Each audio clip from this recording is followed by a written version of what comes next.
ఏంటి జీవం మరణం ఏదైనా తోటలో ఉన్నాయి? ఈ పండు తింటే సస్తావని చెప్పాడు. ఇంకోటేమో జీవవృక్ష ఫలం. ఏది కోరుకున్నాం మనం? మన ఆది దంపతులు ఏం కోరుకున్నారు? మరణాన్నే కోరుకున్నారు. వాళ్ళ దగ్గర నుంచి నేటి వరకు కూడా మనం అందరం కూడా ఏం కోరుకుంటున్నాం?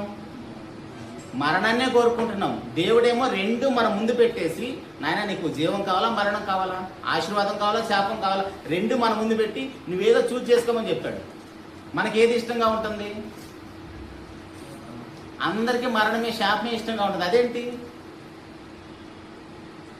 ఇంట్లో మన పిల్లలు కూడా చూడండి, మంచి చెబితే వింటావా? మన పేరెంట్స్ అయినా మన పుట్టిన పిల్లలైనా సరే మంచి చెబితే వింటామా?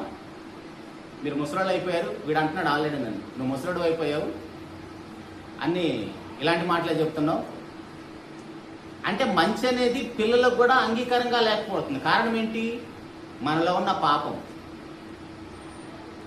అంటే ఆ పాప స్వభావం అనేది మనలో ఉండటం వలన మంచి అనేది స్వీకరించడానికి ఇష్టపడలేదు. ఇప్పుడు మనుషులందరికీ మరణం వస్తున్నప్పుడు ఆ మరణానికి మనం భయపడకపోతే, ఆ మరణం నుంచి మనం తప్పించుకోలేకపోతే మనం ఎక్కడికి ఏకవేయాల్సి వస్తుంది? ఒక ఆయన యేసుప్రభు దగ్గరికి ఒక యవనస్తుడు వస్తాడు కదా, నేను వెళ్ళి నా తల్లిని పాతి పెట్టుకుని వస్తాను, నాకు పర్మిషన్ ఇవ్వమంటే ఆయన ఏమంటాడు? మృతులు పాతి పెట్టుకుంటారంటాడు. అదేంటి? శవాలు ఎలా పాతి పెడతాయి? మనం అందరం బ్రతికున్నట్టుగా మనుషులకు కనపడుతున్నాం, కానీ దేవునికి ఎలా కనపడుతున్నాం? మనం అందరూ శవాల్లాగానే కనపడుతున్నాం. ఆయనకేమో మా డాడీ చనిపోయాడు, సో మా డాడీ శవాన్ని నేను పూర్తి చేసి వస్తాను, నా పర్మిషన్ ఏమని యేసుప్రభు అని అడుగుతున్నాడు. కానీ యేసుప్రభు వారి కళ్ళకి ఆ శవంతో పాటు బ్రతికున్న వారందరూ కూడా శవాల్లాగానే కనపడుతున్నారు.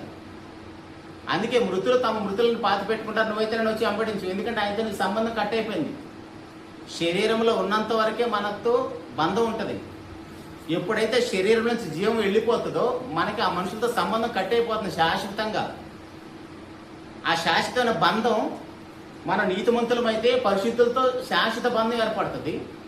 మన పాపులుగా చనిపోతే, పాపంతో చనిపోతే, శాపగ్రస్తులు ఉన్నారు కదా, నరకంలో యాతన పడచ్చు, కేకలు వేస్తున్నారు కదా ధనవంతులు, వారితో శాశ్వతమైన బంధం ఉంటుంది. ఇప్పుడు మనం ఉన్నాం, అందరూ హైదరాబాద్లో పుట్టి పెరిగిన వాళ్ళేం కాదుగా. నేను మా ఊరు నుంచి వచ్చాను. ఆటోమేటిక్గా తెలియకుండా ఊర్లో వారితో సంబంధం కట్ అయిపోతుంది. ఇక్కడ రిలేషన్ పెరుగుతుంది. రేపు మా పిల్లలు కూడా ఇక్కడే ఉండిపోయారు అనుకోండి, ఆటోమేటిక్గా ఊరు వ్యవహారం మర్చిపోతారు. సో ఇప్పుడు మనం చనిపోక ముందే మనం ఎవరు